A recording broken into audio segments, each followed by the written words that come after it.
G ಬಾಯ್ ನ್ಯೂಸ್ಗೆ ಸ್ವಾಗತ.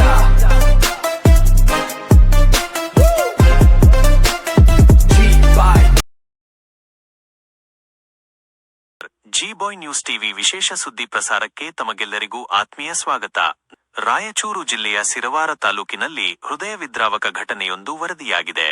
ಹೊಕ್ರಾಣಿ ಗ್ರಾಮದ ಬಳಿ 22 ವರ್ಷದ ದಲಿತ ಯುವತಿಯೊಬ್ಬಳ ಮೃತದೇಹ ಅರೆನಗ್ನ ಸ್ಥಿತಿಯಲ್ಲಿ ಪತ್ತೆಯಾಗಿದ್ದು, ಅತ್ಯಾಚಾರ ಎಸಗಿ ಕೊಲೆ ಮಾಡಿರಬಹುದು ಎಂಬ ಶಂಕೆ ವ್ಯಕ್ತವಾಗಿದೆ. ಅಶ್ವಿನಿ ತಂದೆ ತಿಪ್ಪಾರೆಡ್ಡಿ ಛಲವಾದಿ ಕೊಲೆಯಾದ ದುರಾದೃಷ್ಟಕರ ಯುವತಿ. ಬುಧವಾರ ರಾತ್ರಿ ಸುಮಾರು 7 ಗಂಟೆಗೆ ಬಯಲು ಬಹಿರ್ದೆಸೆಗೆಂದು ಮನೆಯಿಂದ ಹೊರಟಿದ್ದ ಅಶ್ವಿನಿ ತಡರಾತ್ರಿಯಾದರೂ ಮನೆಗೆ ಹಿಂತಿರುಗಿರಲಿಲ್ಲ.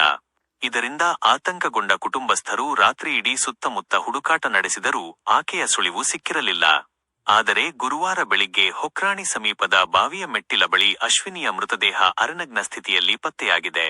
ಘಟನಾ ಸ್ಥಳದಲ್ಲಿ ಅಶ್ವಿನಿಯ ಬಟ್ಟೆ ಹಾಗೂ ಚಪ್ಪಲಿಗಳ ಜೊತೆಗೆ ಕೆಲವು ಪುರುಷರ ಚಪ್ಪಲಿಗಳು ಸಹ ಪತ್ತೆಯಾಗಿರುವುದು ಪ್ರಕರಣದ ಸುತ್ತ ಅನುಮಾನದ ಹೊಗೆಯಾಡುವಂತೆ ಮಾಡಿದೆ. ದುಷ್ಕರ್ಮಿಗಳು ಯುವತಿಯನ್ನು ದೌರ್ಜನ್ಯಕ್ಕೊಳಪಡಿಸಿ ಕೊಲೆ ಮಾಡಿರುವ ಸಾಧ್ಯತೆ ದಟ್ಟವಾಗಿದ್ದು, ಪೊಲೀಸರು ತನಿಖೆ ಚುರುಕುಗೊಳಿಸಿದ್ದಾರೆ. ಇನ್ನೂ ದೇವದಾಸಿಯಂತೆ ಕಣ್ಣೀರಿಡುತ್ತಿರುವ ಕುಟುಂಬಸ್ಥರ ದುಃಖ ಮುಗಿಲು ಮುಟ್ಟಿದೆ. ಅಶ್ವಿನಿಗೆ ಕೇವಲ 1 ತಿಂಗಳ ಹಿಂದಷ್ಟೇ ನಿಶ್ಚಿತಾರ್ಥ ನೆರವೇರಿತ್ತು. ಮಗಳ ದುರಂತ ಅಂತ್ಯದಿಂದ ಕುಟುಂಬ ಆಕ್ರಂದನದಲ್ಲಿದ್ದರೆ, ಇಡೀ ಗ್ರಾಮದಲ್ಲಿ ಬೂದಿ ಮುಚ್ಚಿದ ಕೆಂಡದಂತಹ ಆತಂಕದ ವಾತಾವರಣ ನಿರ್ಮಾಣವಾಗಿದೆ. ವಿಷಯ ತಿಳಿಯುತ್ತಿದ್ದಂತೆಯೇ ಸಿರವಾರ ಠಾಣೆ ಪೊಲೀಸರು ಸ್ಥಳಕ್ಕೆ ಧಾವಿಸಿ ಪರಿಶೀಲನೆ ನಡೆಸಿದ್ದಾರೆ. ಘಟನಾ ಸ್ಥಳಕ್ಕೆ ಜಿಲ್ಲಾ ಪೊಲೀಸ್ ವರಿಷ್ಠಾಧಿಕಾರಿ ಅರುಣಾಂಶುಗಿರಿ ಭೇಟಿ ನೀಡಿ ಪರಿಶೀಲಿಸಿದ್ದು, ಶ್ವಾನದಳ ಹಾಗೂ ವಿಧಿವಿಜ್ಞಾನ ತಜ್ಞರ ನೆರವಿನಿಂದ ಮಹತ್ವದ ಸಾಕ್ಷ್ಯಗಳನ್ನು ಸಂಗ್ರಹಿಸಲಾಗಿದೆ. ಮೃತದೇಹವನ್ನು ರಾಯಚೂರಿನ ರಿಮ್ಸ್ ಆಸ್ಪತ್ರೆಗೆ ರವಾನಿಸಲಾಗಿದ್ದು, ಮರಣೋತ್ತರ ಪರೀಕ್ಷೆ ನಡೆಸಲಾಗಿದೆ. ಪ್ರಕರಣಕ್ಕೆ ಸಂಬಂಧಿಸಿದಂತೆ ಪೊಲೀಸರು ವಿವಿಧ ಆಯಾಮಗಳಲ್ಲಿ ತನಿಖೆ ಕೈಗೊಂಡಿದ್ದು, ಮರಣೋತ್ತರ ಪರೀಕ್ಷೆಯ ವರದಿ ಬಂದ ಬಳಿಕ ಸಾವಿನ ನಿಜವಾದ ಕಾರಣ ಬೆಳಕಿಗೆ ಬರಬೇಕಿದೆ. ವರದಿಗಾರರ ಕಟ್ ಆಫ್.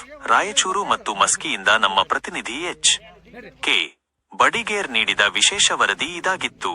ನಿರಂತರ ಸುದ್ದಿಗಳು ಹಾಗೂ ಕ್ಷಣಕ್ಷಣದ ತಾಜಾ ಅಪ್ಡೇಟ್ಗಳಿಗಾಗಿ ನೋಡ್ತಾ ಇರಿ ಜಿ ಬಾಯ್ ನ್ಯೂಸ್ ಟಿವಿ.